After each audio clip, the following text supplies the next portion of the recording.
Hello guys, gagawa tayo ng cinnamon rolls. Ayan yung aking dough na napalsa na. Mamasahin natin siya para gawin nating rolls. Ayan, ipaplat lang natin. At pag na-flat na natin yan, tsaka natin siya lalagyan ng Kailangan may flour tayo para hindi didikit sa ating rolling pin.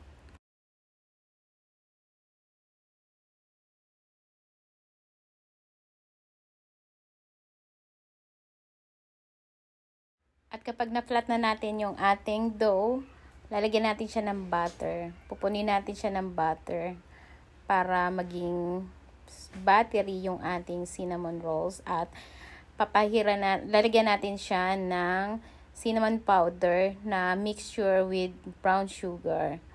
Ayan, papahid lang natin siya dyan hanggang sa malagyan lahat ang ating dough.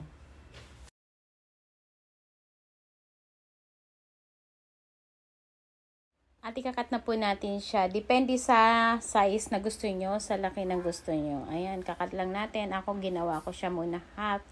And then, kinat ko siya ng 7 each half.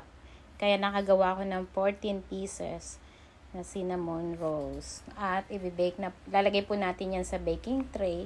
At ibibake natin ng 375 degrees or 200 Celsius for 20 minutes. Ayan. Lagay lang natin lahat sa tray. At ayan na guys, na-bake na natin yung ating cinnamon rolls. Ready na for frosting. Yung frosting ko nga pala, ginawa ko siyang cream cheese. Butter cream cheese. Ayan, pahid lang natin dyan hanggang sa malagyan natin lahat. At yan guys, ready na ang ating cinnamon rolls.